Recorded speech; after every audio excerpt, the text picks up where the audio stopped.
When it comes to spousal benefits, there are hidden Social Security rules that most couples miss, and it often leads to costly mistakes. In this video, you'll learn exactly how spousal benefits work so that you can maximize that benefit and boost your household income. Okay, let's hop right in. Mistake number one often trips up a lot of couples. Mistake number one, assuming the spousal benefit is always 50%. The highest amount a spouse can collect is up to 50% of the higher earning spouse's Social Security benefit, or PIA, primary insurance amount, at full retirement age. Now, to be clear, you have to be married for 1 year to be eligible for a spousal benefit. It's very common to get a reduced benefit if you don't know the rules and you retire early. First, I'll show you an example of how it works when you both work outside the home. There's usually one spouse that makes more than the other spouse. So here we have a higher earner and a lower earner. The higher earner's benefit at full retirement age is $3,000.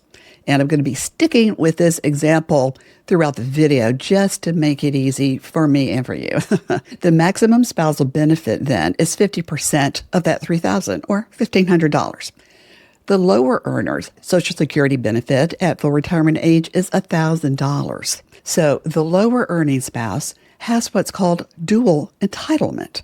This spouse can choose to take their own benefit or opt for the spousal benefit if it's higher. But there are two rules that you must know to get this right. Number one, the higher earner must claim Social Security first before a spousal benefit is available. Pay attention to the red rectangle there. This is important. This rule pops up again in this video. The lower earning spouse must wait until their own full retirement age to get a 50% spousal benefit, in this case, $1,500. What if you were the working spouse and your spouse stayed home? Even though the stay-at-home spouse isn't eligible for Social Security benefits, they can still get a spousal benefit.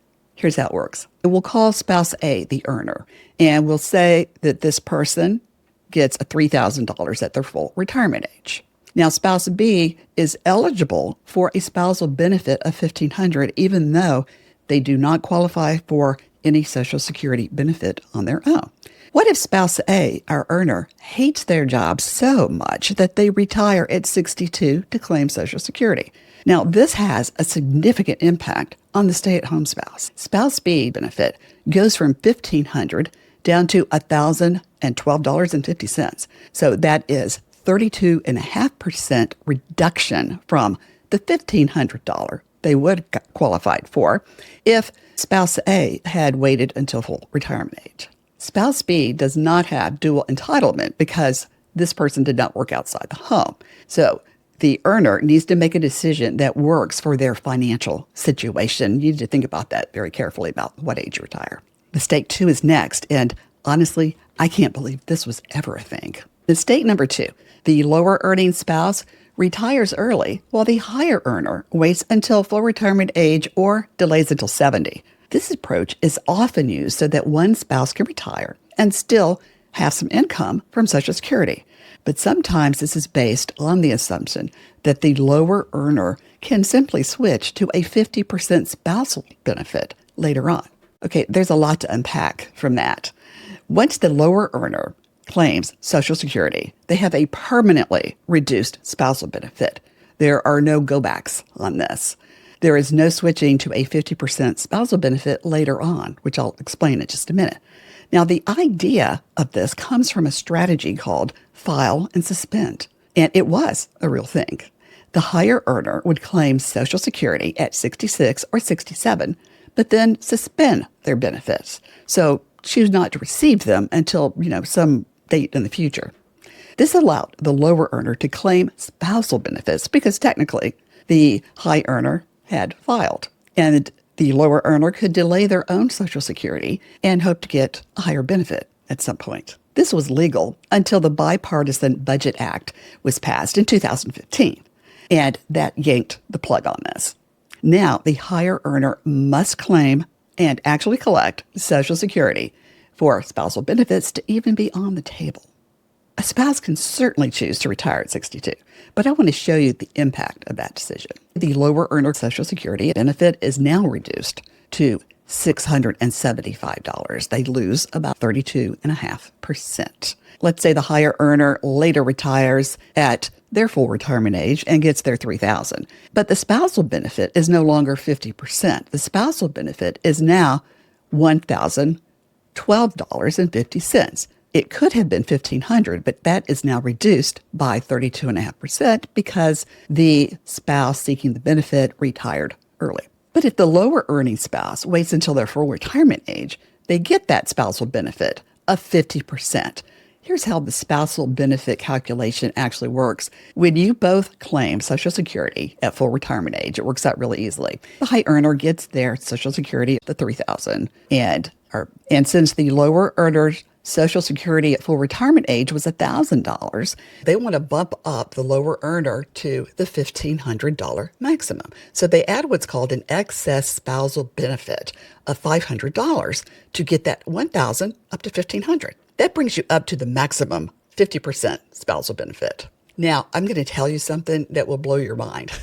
Even if the higher earner retires at 62, if the lower earner spouse waits until their full retirement age, they can still get 50% of what that higher earner would have gotten at their full retirement age. They can still get the $1,500.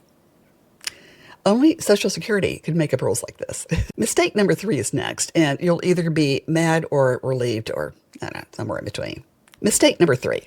The higher earner claims Social Security at 70 to accumulate delayed retirement credits, and that increases their $3,000 benefit up to $3,720. This strategy is often used to just increase the Social Security benefit overall for the high earner, but also some believe it will increase the spousal benefit. But it doesn't work that way. When you delay Social Security until 70, Social Security wants to reward you for waiting longer. I'll show you how that impacts spousal benefits. Because that person waited until 70, their PIA increases by 24%. It will vary, of course, depending on how long you wait past your full retirement age. So we add delayed retirement credits, which come out to about $720. And now you've got that $3,720 Social Security benefit. But is the spousal benefit half of that? Would it be $1,860? It is still $1,500. Maximum spousal benefit is always going to be 50% of the Social Security benefit at full retirement age. I want to point out one more thing about delaying until 70. Your Social Security benefit does not increase at all beyond the age of 70. So waiting for a higher benefit is a viable strategy, but I want to make sure that you know all the facts. And one more thing about claiming at 70 is that you ensure that your spouse gets the highest survivor benefit possible, if that is something that you're concerned about. Okay, I feel like I end every Social Security video with a, wow, that was a lot. In this video, I did not cover spousal benefits for divorced spouses or other exceptions that do exist. But if you want a video on any of that, just let me know in the comments and I'll be happy to do it.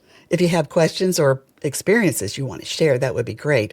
Let me know in the comments. You know, it helps me to know what you need and it helps other people looking for answers too. Thanks so much for being here, and I will see you in the next one.